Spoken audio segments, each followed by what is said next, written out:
it's really fantastic to have Mobeen here. I'm sure all the people on the line know his career and know that he's a brilliant producer and series producer, a brilliant reporter and presenter, also does radio, also does podcasts, embarrassingly talented. But he's here to talk about his programs, but also to talk about how to run a portfolio career. And I know most of us at the moment, never mind our career choices, we're just like a bloody job and to pay the bills. But it is also a bit of thinking time as to how, when we do come out of this and we come into the sunshine and we blink again, how do we want to run our careers in this really tough and really demanding and competitive industry? And I think Mobeen has managed that, and he's going to give you some of his tips along the way.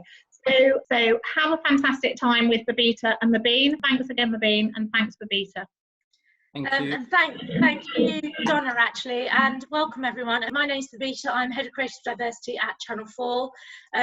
Prior to that, I was doing a similar role at the BBC, where I was privileged to work with our guest speaker today, Mobeen. Mobeen grew up in Huddersfield. He's been a Londoner for the last decade. He's a journalist who makes access docs for radio and TV. He makes podcasts for Radio 4 and BBC Sounds. He has a magazine column and has been making TV, radio and online shows for nearly 15 years. And if that wasn't enough, he's recently helped set up an indie, and he's a founding partner of a production company called Forest. Mobeen, welcome. Before we get into the session, do you want to tell us a little bit about what the next hour or so is going to be about, and why at this time, where the industry has been devastated by the coronavirus pandemic, there could be other creative ways about carving out a career path? Completely. And Babita, thank you so much for that massive, I feel like slightly ridiculous intro, because it's like this big list of things, and I feel like very humbled by it. So thank you for being so nice, and thank you for everyone attending today.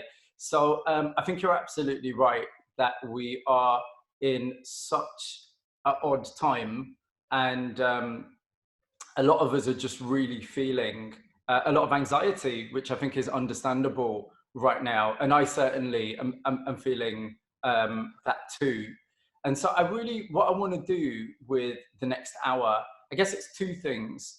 So one is, I think it's probably useful in talking about my own career to talk about how I really had a little bit of a crisis a few years ago, and how that pushed me in a particular direction.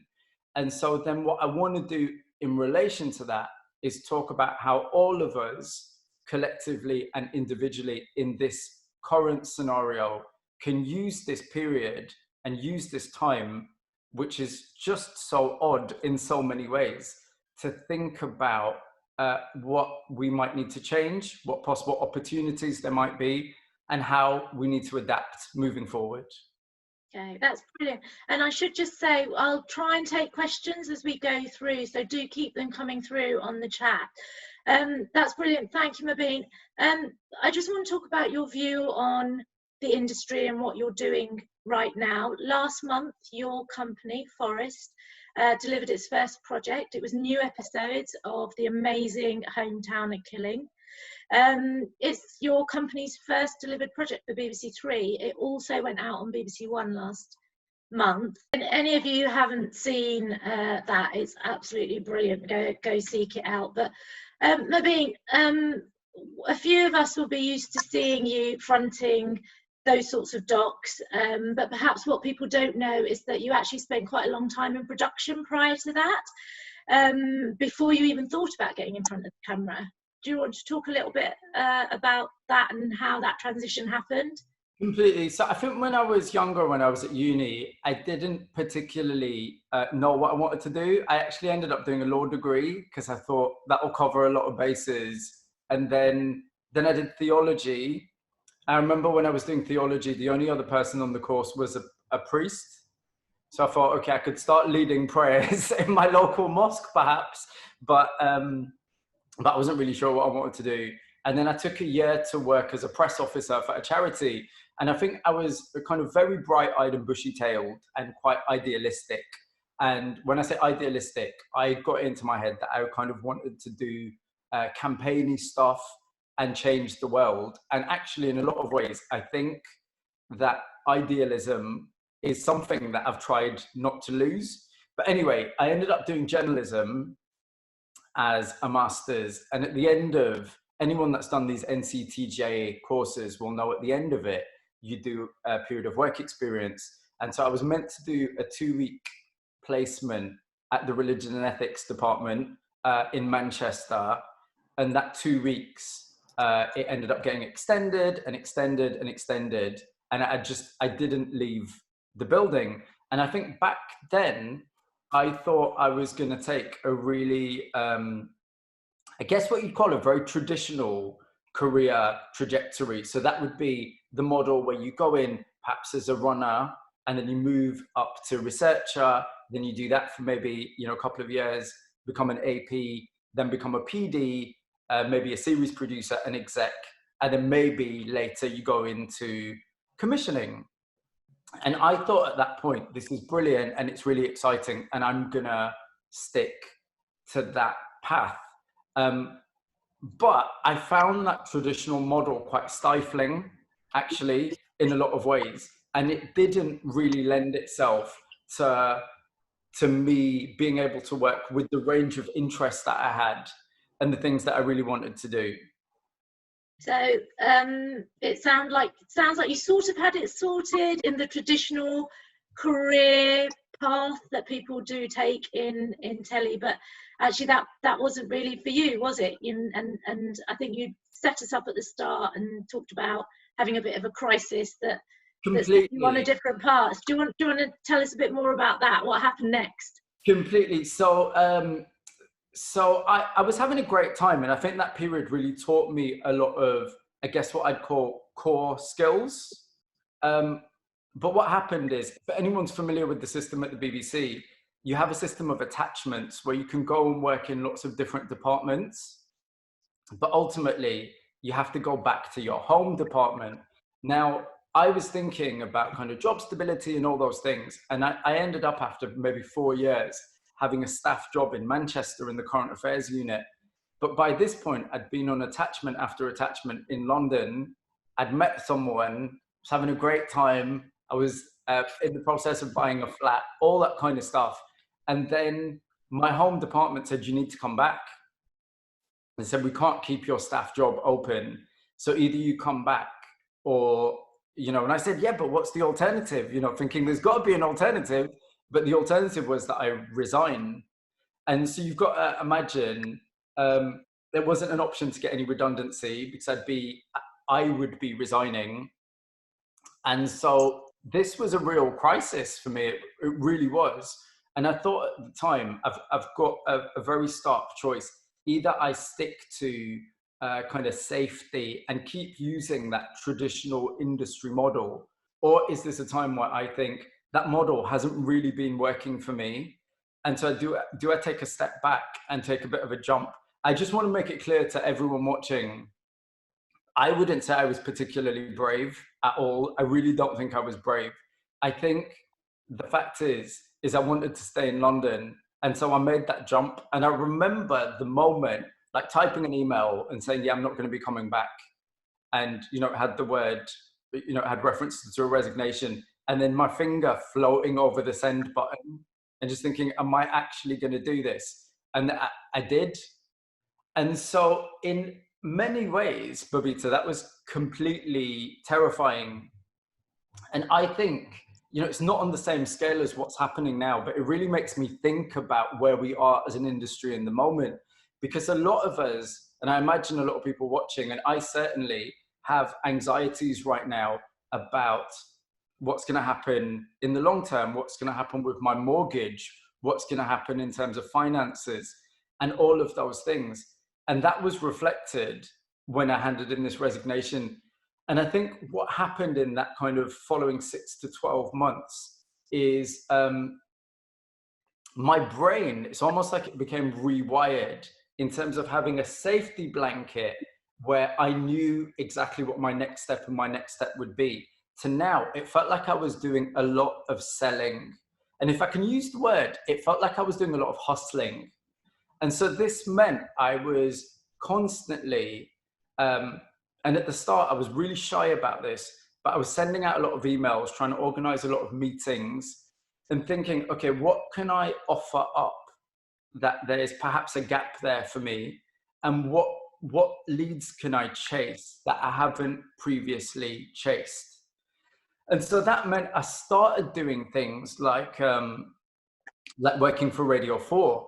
And at this point, I'd always worked in TV, I'd worked in current affairs, I'd worked in religion and ethics. I started doing Radio 4 reports and then Radio 4 half hours. And that gave me a degree of authorship. And it was just really, really scary. I have to say, I remember being in the current affairs unit on the 4th floor in NBH, for anyone that's familiar with that building, and sending an email to Fiona Campbell, who back then I think was the head of digital commissioning. And I remember seeing her and seeing the department and thinking, my God, everyone's so clever. Everyone's so clever. And they're gonna, I'm gonna slip up or I'm gonna say something and they're gonna think, yeah, this guy doesn't know what he's really doing. Do you know what I mean? And I remember really having to push myself. And with Fiona, I remember sending an email and thinking she's never gonna respond to this and just saying, I've got a few ideas that I'd really like to speak to you about. And guess what? She did respond. And that led to me feeling a lot more comfortable with this kind of model where I wasn't just thinking about, waiting for another job to come up and applying for it. It led to this model where I rewired my way of thinking, and I was constantly thinking, what stories have I got that I'd want to work on? What are the ideas that might work for a particular outlet? And I mean, Fiona became someone that I think was a real champion and someone that I would still, she's now the channel controller at BBC Three. She's someone that has been really, really supportive. But my point is, all of us can do that. All of us can reach out to people where we might feel a bit uncomfortable. I think it's fair to say that you've always been really brave, or you're not afraid to shy away from taking risks in your storytelling. But I know that you've had moments in your career where you've felt outside of your comfort zone in terms of the roles that you've been asked to step up to, and that's been a bit shaky for you. Do you want to talk a little bit more about that? Completely. But yeah, so I think at this stage, I was kind of in my element, and I thought if I could continue along this path of doing quite tailored films and access-based content and doing a lot of story selling, then that'll be great. That'll be really good.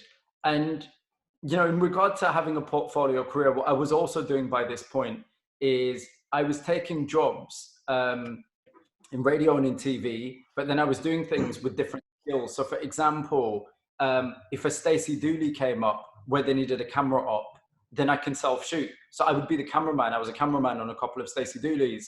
I was a sound man. I'd do that. I was basically like a pair of hands for hire. And I would do what I needed to do to make sure that I could plan and pay the bills. But I had a decent trajectory. Then what happened was I was speaking to a colleague of mine called Fatima Solaria, who a lot of people will know. Fatima Solaria is now the head of Factual at Channel 4. Back then was the lead commissioner in religion and ethics.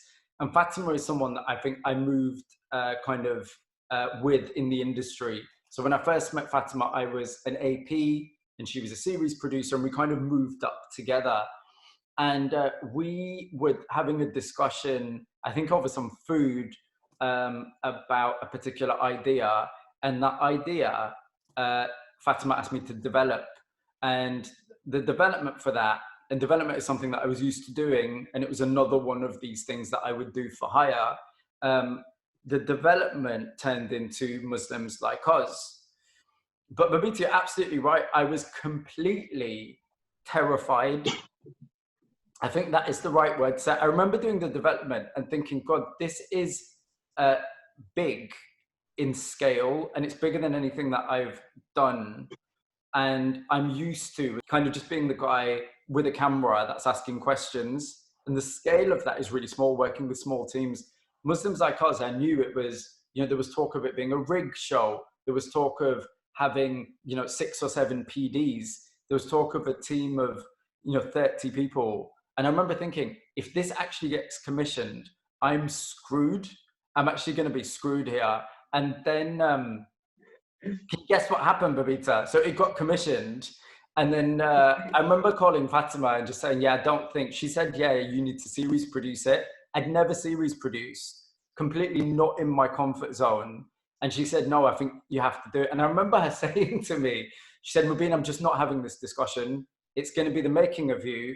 I'm not discussing it anymore. And she put the phone down, which wasn't great. But do you know what? She was actually right, because it was terrifying, but it ended up being a great thing. And it really stretched me. And it's not something that I would have planned to do.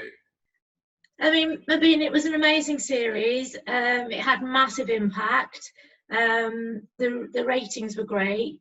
It won pretty much every award going. But I think there's something about, and we talk about this all the time, about why that was so important in terms of the ripple effect it had in launching careers for people, and how important it is that you and Fatima brought a new wave of talent up through that program, on screen and off screen. And I think this is especially important for people wanting to come into the industry, which is an incredibly networked industry. There's no getting away from that. And you know, it's sort of the sad part of the industry is that you really do need to know people. So talk a little bit about how you build those networks and why they're important. Well, Babita, I think you're absolutely right. And I think there's a couple of things to consider here, because when you see the trail for Muslims like us, it can seem kind of shiny and glossy, and it can seem like, well, you know, it's okay because you did that and it's kind of, it happened. And what I really want to make clear for everyone in the room today is ideas like that can feel grandiose, but they're not. They're not, in the sense that an idea like that came from having a chat whilst we were having lunch. And my point is that today, when we're all in our houses and in our flats in this time, there are ideas in this period that are going to be, you know, the new two-parters on BBC Two or BBC Three. There are ideas in this period that, you know, people watching are going to have in their homes that might feel kind of unattainable or a bit odd or a bit left field. But those are the ideas that are going to make it through. So I don't want anyone watching to think, well, you know, my ideas are going to get to that point. Because I was absolutely, I would say, you know, going back to this idea of not being networked, I think earlier in my career, I really felt like I wasn't in those circles. I absolutely did. And it goes back to the point I made earlier about you have to be able to push yourself, particularly if you want this kind of portfolio career and you want this way of working with lots of different departments. You have to be able to, even when you're uncomfortable, have that conversation, send that email, tailor those ideas to those different outlets. I mean, in regard to the point that you raised about bringing people up and taking people with you, you know, Muslims like us, I had the privilege of working with, I think, one of the best casting producers in the industry, Farah Qayyum. There was a brilliant researcher called Zainab Lulat, who's gone on to do amazing things as well. And, you know, if you look at the careers that launched, this, you know, we're all aware of Maureen Baig, who, you know, at the moment is doing Coast, and lots of stuff across BBC One, BBC Two, The One Show, and so forth. Essentially, Maureen Baig started as a contributor, and she was found by Farah Qayyum. And so the point that I really want to hit home is I think sometimes in the industry, we can think of the kind of the chemistry of these things as magical and otherworldly. There's nothing magical and otherworldly about it. All it is human contact, making phone calls, due diligence, chasing at the right times and making it happen. And that's something that all of us, even in this time, even though it's horrible and we're struggling and there's a lot of anxiety, it's something that we can all do. It's something that we can all aspire to do. We can all send that email. We can all make those phone calls. And so I think that's really, really important to think about. I mean, I just want to say as well that I think post-Muslims like us, it felt that I'd say there was a significant shift because it did well. I had the attention then of a lot of senior people in the industry who I have to say, who previously I'd just been scared of. So I'm talking about, and that's no slight on any individual, it was to do with me. And so I'm talking about people like Tom MacDonald, who was, you know, the head of Factual, BBC at the time. There was Claire Sillery, who was working in docs. And a lot of these people who previously I'd have thought, they're not going to have the time for me. I felt a bit shy and thought, I'm not going to be able to, you know, I can give them an idea, but they're probably going to think it's a bit silly. At this point, I really felt I had the confidence, because they knew about Muslim Psychos, because they knew it had been a success. I could reach out to them. And again, what was it? I'm going to use that word. It was hustling. It was sending out an email saying, got this idea. Is there any chance you can meet me for a cup of tea? And you know what? A lot of the time people will, because this industry, you're absolutely right. It can feel like, in a weird way, it can feel quite inward looking. But all of us, you know, whether we are just a few months into our careers as a researcher and just really riddled with the insecurity of the current situation, or if we are 20 years down the line, all of us have the ability to be able to reach out to, you know, it might not be a commissioning editor, it might be someone at a company you work with. It might be someone that you freelanced with 6 months ago and you think, okay, I've got an idea that could work for that company. All of us have the ability to send that email and make that call. So that's what I really want to emphasize. I mean, it could look that by this stage, my career had become kind of a bit sporadic and messy. But the other thing that I really want to emphasize is because I was working in very different roles. So I was doing series producing, I was doing some producing, I was reporting for Radio 4. What it really got me thinking about, and I think it really sharpened, was my ability to think, okay, if I've got an interesting story here, how can I match that with a particular outlet? So for example, this particular story that I've got is not going to work for Radio 4, and it's certainly not a TV series. Could I take it to BBC Stories? BBC Stories, the online platform that does these 6, 7, 8 minute mini docs. Could I take it from them? Okay, that would be a good fit. So who is the person I'm going to contact there? And I think all of us have to do that for ourselves. If you want a portfolio career, you've got to think about multiple outlets. You can't put all your eggs in one basket, particularly in this climate right now. So in this time we're all thinking about different ways of working. You know, that example is a good one, because you've got to think, okay, there's this story which is about white supremacy in the US. What else can I turn it into? So it was the two-parter. It was also a cut down for stories. It was also an article. So I did a written piece for the BBC homepage. Let's think of the Satanic Verses. I did a film about the Satanic Verses 30 years on. This was last year in February. So that's 60 for BBC Two. Okay, what else can I do with that story and the context that I've built? Okay, I think I can pitch that as a 10-part podcast for Radio 4, which is what I did. I think I can also do an online piece. And my point is that for anyone watching, these things, particularly if we're blunt about it in this time where we're, you know, all worried, all these things can provide revenue, you know, and essentially it's the same skills. And people watching might think, you know, I can't self-shoot, but I can write, or, you know, I don't want to be in front of camera, but I love filming.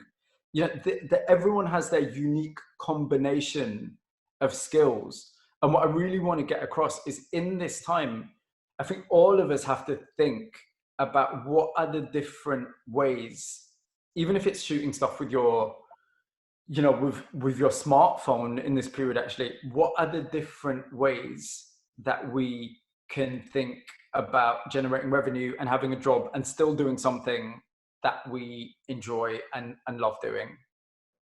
And just to echo that, having worked alongside you, I've always seeing that you've got this sort of entrepreneurial approach to looking at what content would work best across what platform. And I'm just following some of the questions that are coming in, Mobeen, and some of that for you is about knowing who to go to and having that sort of network within the organisation. How, if you're not within some, you know, a massive organisation like BBC, what are the entry points for people, do you think? So I think there are always entry points, even if you've never set foot in, you know, a big organisation like Channel 4 or the BBC. But for example, and you know, different people will have different scenarios here. But for example, if you are a researcher and you have only worked for a couple of indies and you're based in Manchester, like in that scenario, I'm making this up, but in that scenario, you will know, even if it's a tiny indie, you will know that they have someone that sometimes overlooks development. You will know that there's a freelance exec there. There'll be people that you can think about that you immediately worked with. So already it might be on a different scale, but already there are people there, particularly in this climate, that you can reach out to. The other thing to think about, and I think this is really relevant to all of us at every stage in our career, is we should think about constantly, what is the kind of output? If it was completely kind of blue sky thinking, what is the kind of output, whether it be written, whether it's print or radio or online or TV, that I want to work on? And then you look it up. So if it's a magazine, you know, look up the editor of the magazine, drop them an email. I did that. You know, I remember doing that. I remember with, you know, I write a column for Attitude magazine, and I remember reading it and thinking, oh yeah, I could do this. I can absolutely do this. I've got some ideas. And actually, I remember flicking through and thinking, there's no brown people working on this, you know, so that I've got something here and I can give them a different perspective. And what did I do? I wrote to the editor, and, you know, I ended up doing a column for them. And so I just think whatever stage you're at, there's always going to be people who you can refer to. And what have you really got to be afraid of? You know, they're probably, you know, not going to respond immediately, but then maybe in a couple of weeks, you just send them a polite little, you know, little reminder or something. And for if you get kind of 9 dead ends, maybe there'll be one that will take you somewhere. Yeah. And so it'll be worth it. And I think also to add to that, I work with a lot of new entrants in the industry, and I always say, you know, everyone responds to a bit of flattery. So if you see something that you really love and you think, God, that was an amazing doc, just look up some of the people in the creds and send them a note to say, you don't always have to be pitching, but you want to be making connections and starting those relationships. So, you know, if you just email someone and say, oh my God, I really love that, it was brilliant, then you're starting to become networked. And then the other thing I would say is, if you do meet someone, always ask if there's somebody else that you think is valuable for you to meet. And, you know, if I meet someone, I always try and introduce them to at least another 3 other people, so I'm helping them build their network. So I think it's really important to just find those little ins, like you say. I'm mindful watching the questions, but also having talked to you about this, that, you know, I know you've really hustled, I know you've really worked hard, but it all sounds quite optimistic given where we are today, where we are right now, in the middle of this pandemic that, you know, has got people struggling and really finds people at a really low point. What do you say to people in that situation, in this kind of lockdown, where actually, even, you know, we don't really have an end point, but even when that happens, nothing's going to move super fast. We're not going to go from 0 to, you know, 100 miles an hour immediately. What's your best advice for people? So I think it is absolutely a really scary time, and I think we all feel that, and we're all, you know, it's the uncertainty more than anything, isn't it? It's just not knowing when and if there's going to be any sense of normality. I have to be honest, I do think, you know, everyone's got their own little rumblings and their ear to the ground. I think even if, you know, in a few months' time we come out of this, I think the industry is shifting and it's changing. And so I think there's a couple of things to think about. So one is in the immediate. You know, I'm sure there are people in the room right now that are genuinely worried about, you know, how to eat in a few weeks. Do you know what I mean? And I want to say to all those people, all of us are feeling a degree of that. We're feeling it to different extents, but we are all anxious. I think you've got to, in the immediate sense, you've got to try to reach out. And there is some help out there, even though there isn't enough at the moment, and certainly not from the government in terms of a lot of freelancers. I know there's this campaign that I'm sure a lot of people have seen recently, which is the Forgotten Freelancers. It's on YouTube and so forth. You know, there are real issues there, but we've got to think about our networks. And I say this in two ways. So one, if you are looking for help, think about the people you've worked with. Think about having an honest conversation and saying, look, I'm really struggling here. You know, someone got in touch, I think you mentioned at the start, and part of this indie called Forest, a couple of people that we had employed in recent months got in touch and said, look, I've been advised that I've been laid off, and I've been advised I should contact the company that I last paid for. And is there some way, you know, you can help? And we, as an indie, are trying to do that. And I think indies have a responsibility to do that, actually, and help people. So I think that's more in the short term, and that's not my area of expertise. In the long term, I think all of us can take this moment to think about working in a way that perhaps even a few weeks ago we would have felt really uncomfortable and felt wasn't for us. We all know what we're good at, and we all know what we're comfortable with. I think this is a time to think in a different way. And this goes back to everything that I've said about thinking about different outlets. Think, if you've always worked in TV and you know you're great at scripting, think about reaching out to some publications. Think about doing I would, and I have done, think about doing some print work. You know, think about, the other thing that I'd really say is think about kind of unprecedented, odd ways of working. So in this period, you know, where we're all kind of confined to our spaces, at the moment, I'm working on a podcast series. And that podcast series, a lot of the audio I'm doing with a kit that is sent to a contributor. I've got a kit at this side, and we're doing the interview like this via Zoom. I'm getting them to record their audio on a mic, and I'm recording my audio on a mic. So it sounds like, and it'll match up to previous interviews that we've done. So it sounds like we're in the same room. So there are really odd, different ways of working right now. And so you can make it work. And just the other thing that I'd say is please just hang in there. You know, don't give up. You just can't give up. Sorry, there's some technical questions coming through about what's in the kit. What is the kit that you're using for the podcast, Mobeen? Oh, so it's the standard Marantz. So you know a Marantz that you'd normally use for radio. So Marantz and Sennheiser mic. So you send them a kit. You have a kit here, and then you do the interview as if you're in the same room, effectively. And it just gives it that same, you know, anyone that's worked on podcasts or radio will know you need a particular kind of warmth. And someone else might have a better answer to this. I haven't found any online tools. I've tried doing recording Zoom calls and so forth. You don't have the warmth and the depth in terms of the audio, but you do if you use a Marantz. You never meet the person, you stick it in the post, and then you get them to retransfer their audio to you. Then you can stick it all together. Wow, cool.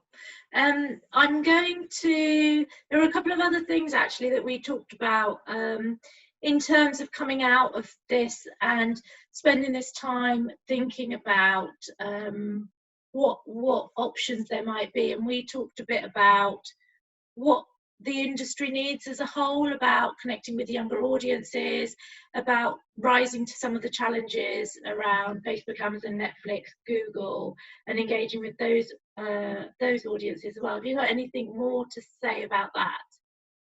Yeah, so I think pre this crisis, I think the whole industry has been aware of increasing competition and particularly with younger audiences going to different platforms.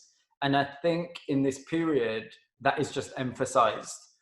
And what that means is in terms of outlets, online spaces, so we're talking about the Netflix and all that is of course hugely important, but online spaces, for example, again, BBC Stories, that stuff is going to be relied upon even more.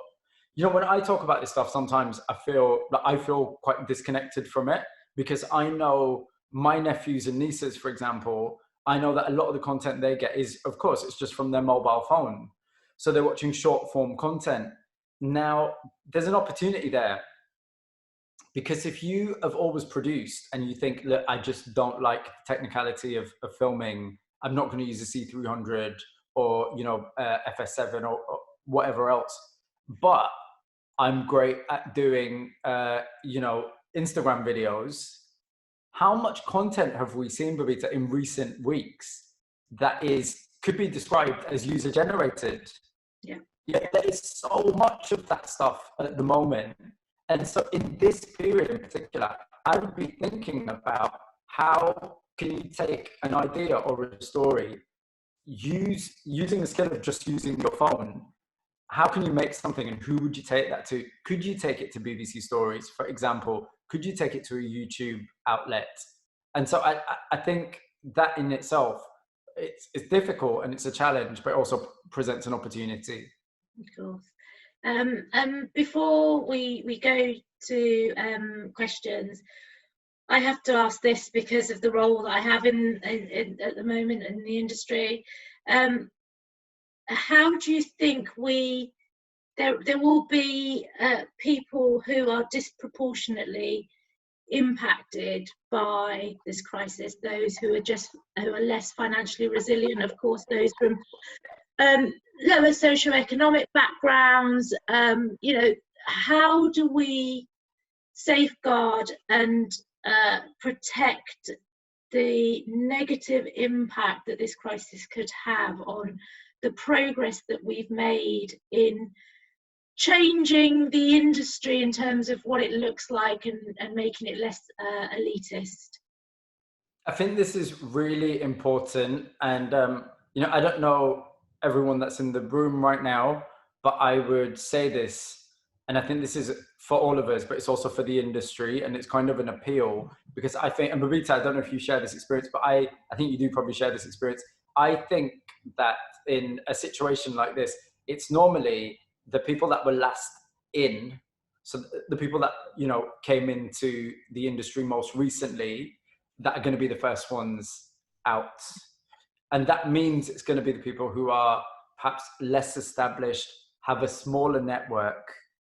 I think what also means is in recent years, as you pointed out, I think we've made massive progress. And of course, there's still a lot more to do, but we've made a lot of progress in the industry in terms of recognizing the gender gap, in terms of addressing that, in terms of more BAME representation. Of course, in all these sectors, there's more to do. But I would really appeal, and I think this is all of us collectively, we have to keep an eye on this, and all of us have influence in our circles. We all have to make sure that we are not kind of falling prey to what we are programmed to think, i.e. that, okay, well, they came in last, so yeah, you know, there isn't anything for them at the moment. There isn't anything for that individual at the moment.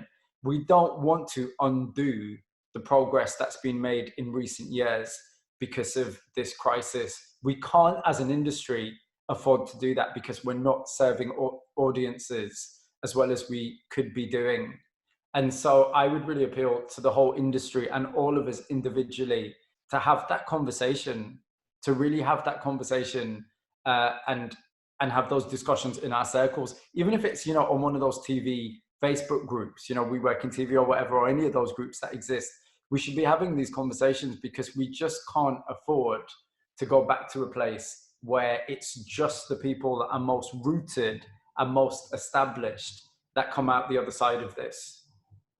I think you're right, and we've talked about this as well, that, you know, I think we all have a collective responsibility to be checking in with people, checking in with the people that we know are fairly new in the industry, that might be feeling even more vulnerable because of the situation. But also, we all know people that will eventually be crewing up, and I think we have a responsibility to be connecting those people in to make sure that they don't get left behind, or worse still, actually leave the industry, because I think it would be harder to get them back in. I'm going to take 2 more questions, so we're coming into the last sort of 7 or 8 minutes of the session. So if any of you do want to send any messages to Mobeen, please use the chat facility to do that. I'm going to work backwards. There's been loads of questions, so forgive me if you've got one further up. But I'm going to take, oh gosh, they keep moving in quite quickly. So when building up a portfolio career, how do you plan for the future? How do you what? Prime for the future? Let me just take a look at that. Prime for the future. Plan for the future. From Callum, only because it's the first one that caught my eye. How do you plan for the future? That's a really good question. So I think what you've got to do is have a short-term immediate strategy and then a long-term strategy at the same time. So the short-term medium strategy, if I think at the time that I kind of became a pair of hands for hire, I made some mistakes. And I think the primary mistake was because I was so scared of the insecurity and because I had a mortgage hanging over my head, I would say yes to pretty much any job. And I think I said yes to more stuff than I should have done. I think for about a year, I was working probably 6 or 7 days a week. I'm talking about constantly working and not taking a break, just because I thought I've got to get some money in the bank because this work is going to dry up. So the short-term strategy, I think, needs to be, what do I really want to do? And what have I got that is buildable, i.e. it might be a one-off job, but I can see that it could, and it's likely to lead to other things. And that's in the ballpark that I want to be working in. That's the short-term strategy. So that could be, a few months to a year. In the long-term planning for the future, I think only you can answer that question because you know where you want to be. And I think this is what I would really emphasize is when I talk about blue sky thinking, this might sound really corny, but I honestly don't care. I think we need a ray of sunshine in this time. Things are horrible, but in this industry, there is the ability to end up in a place that you thought you were never really going to end up. You thought it was so grandiose and out there that you didn't think you'd be able to make it. People do make it. And so you've got to have that in the back of your mind. Where do you really want to be in a few years' time? And then you can plan how to get there. Brilliant. And there's a question here from Gina. When you pitch ideas, what do you always make sure you include? What are the key things you always say? The one word that I'd answer that question with is unique, or 2 words, unique access. So an idea, all of us have ideas that we'll think of in the shower, or we'll think of, when we're out and about. The work that is required to lift that idea from being an abstract to being something tangible is a great bit of access. And that can be, I'm not talking about, spending months camping outside someone's house, persuading, no one's got time for that. What I am talking about is there someone you can call? Is there a conversation you can have where you're able to say, I think this contributor might have something brilliant. And here's a line, here's a sentence of the kind of flavor you'll get from them. This is the kind of access that I can get. And I think, ultimately what you want to do for people that are going to commission ideas, you want to make their job easy. These are very, very, very busy people. So you want to make their job easy. So you do that by allowing them to see or hear the idea in their mind. And so just tell them who's going to be in it, tell them what unique access you've got, and that will go a long way. Cool. I'm just whizzing down these other questions, whizzing up actually, so apologies.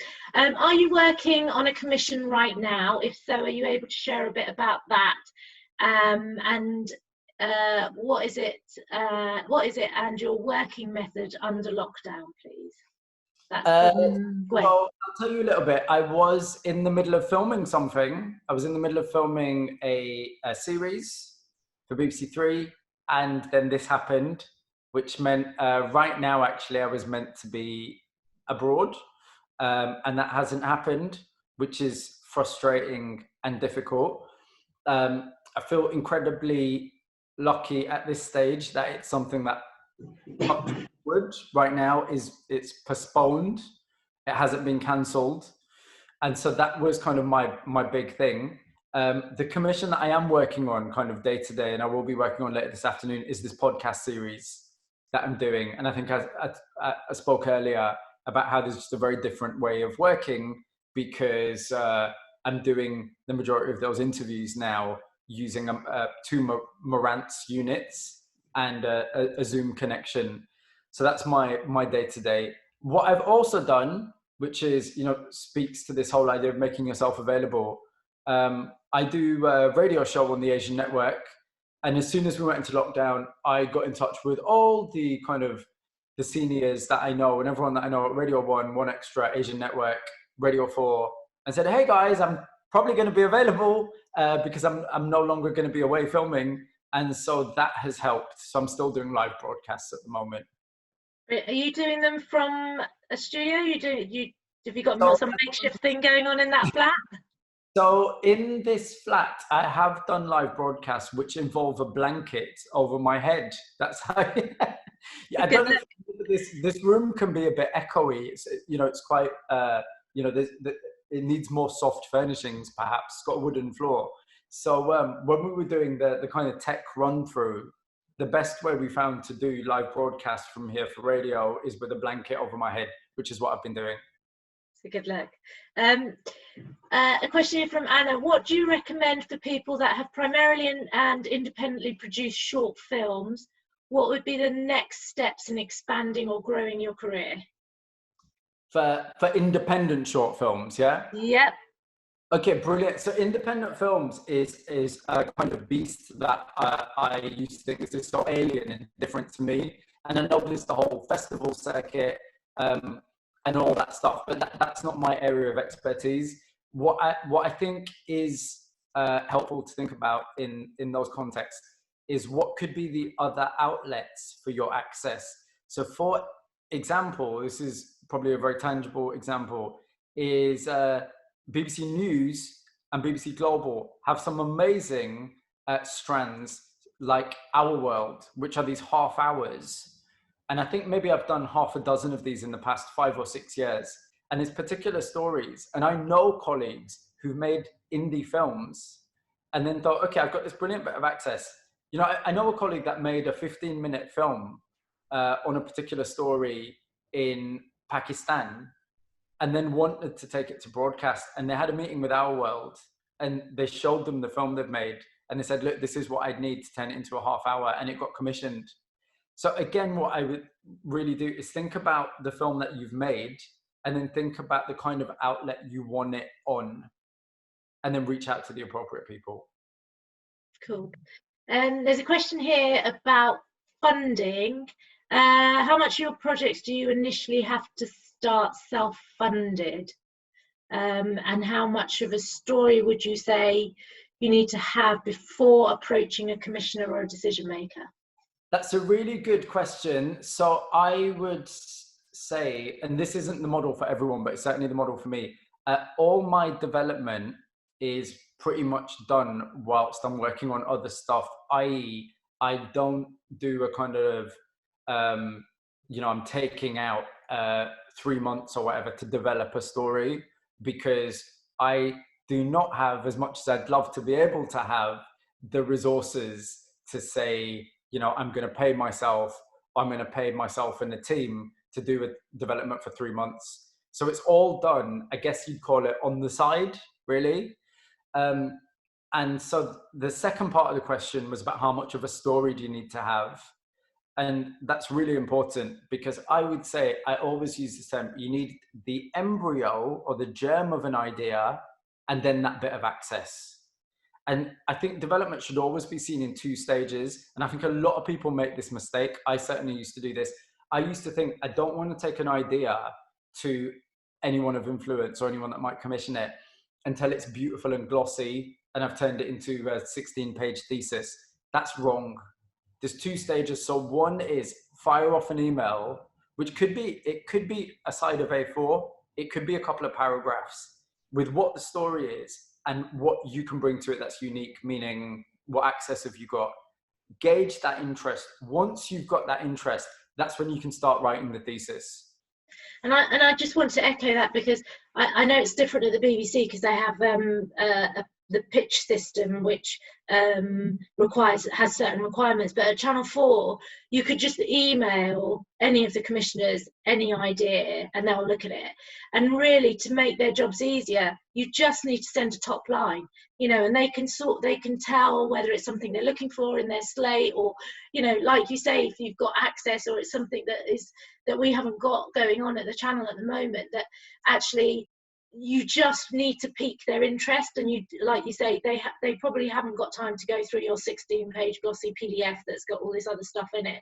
You just want to send them the key things so they can scan it, and just get back to you right straight away. And that's making the response time easier, because there's less to read. But yeah, it's about having a really strong top line, isn't it? Completely. And even at the BBC, of course, there's quite a formal pitching system where you have to upload documents. But I'd even say before that, if you haven't got those contacts at the BBC, think about an exec you've worked with, think about a head of development you've worked with. It might be an indie, it might be a colleague that you trust. Have that conversation about, do you think this idea might have some legs? Because they might say at that point, they might say, oh, it's a great idea, but I heard they're doing something really similar that's coming out next year. They might say, oh my God, I heard this conversation where a couple of commissioners were saying we're looking for something that had just fit that remit. Do you know what I mean? So my point is, don't be in such a silo and be in your own world where you think I've got to develop this beautiful pitch, and you invest everything in it, and then it's not right. Yeah, totally. A really practical question here, so I'm working backwards, so I will come back down. How you've done loads, you've got lots of different things you do. How do you create a show reel out of that? What are the things you pick? What are the clips you go for your show reel? Do you have more than one? I don't know. No, so I for years used to think, oh, it's great if I can mention the fact that I've do a column and I've had a book and I do TV and stuff. I'll just stick it all together because it shows I'm really versatile. My take is that doesn't actually work. I think if you want a show reel, for example, to show your PDing, then do a PD show reel. If you want a show reel to show you on screen, or you want a minute and a half of audio work you've done for podcasts and radio, I think you should keep those separate. And what I would even say, and this goes back to the thing about a portfolio career, I think the industry model has shifted so much. I honestly can't think of any commissioners or execs or heads of development that are sitting there looking for a really glossy show reel. I think they want people with ideas and a bit of spark about them. And so feel free to disagree, but I would say spending a lot of time putting something beautiful together is not the way to sell yourself. The way to sell yourself is through your skills and your ideas. Brilliant. We're in the last couple of minutes, so I think selling yourself, that's something you do so incredibly well. You've talked about it throughout. You're a real hustler. You spread your bets. You kind of make sure no one person owns you. You are brilliant to work with across all of the things that you do. Last 3 minutes, have you got just one or two last bits of advice for people? Yeah, of course. So I just want to say, in these weird times, I want to say we are all in this together. And I really mean that. It's easy to say that, but I want to send, I'm sure there are people in the room right now that are just thinking, God, how is this going to work in a month's time? And I want to say, if you are passionate, you will get through this. And I know passion can only take you a certain way, but reach out. There is help out there. Have those conversations with your colleagues, with people you trust, with friends that you've built up, and there are going to be solutions and ways forward. I just think we have to rewire the way we're thinking about stuff right now, and all of us at every level. Me setting up a studio here with a blanket over my head, I was not planning on doing that. It's a different way of working, and it's going to be different for all of us. So I'd really say that. And also the last thing is, things are not actually, I don't think, things aren't going to snap back to the way they were. I think this is a seismic shift, and the whole world has changed. You know, the whole world has really changed and will change. And that means the industry is going to change. And so I would really love for everyone, and I'm saying this to myself as well as everyone else, I'd love for everyone to think about this period that is so different and so odd. We're probably never going to get this kind of thing ever again, where we've got so much time in our homes and in our flats to think about where we really want to be. And so this isn't even an industry thing, it's a personal thing. I'm going a bit Zen like I'm Yoda or something. But let's all just think about what makes us happy. Yeah, it's a really obvious thing, but I don't think we spend enough time, certainly not enough time, thinking about that. Let's think about what makes us happy, what makes us get out of bed in the morning, and also what makes us unhappy. What are the bits in our jobs that we don't like? What do we not want to go back to? Because when we come out of this, that is going to help all of us focus and move forward. And I think that will be a good thing. And people, I will see you at the other side. We will be together, and we'll meet again. Mobeen, it's been an absolute pleasure to hear from you today. Thank you everyone that tuned in. Thank you for all the questions. I'm so sorry I didn't get to them all. Reach out to Mobeen or I if there's anything at all you want to talk more about. I hope you found today's session useful, and honestly, from the bottom of our hearts, stay safe and stay well, everyone. Thanks ever so much. Bye.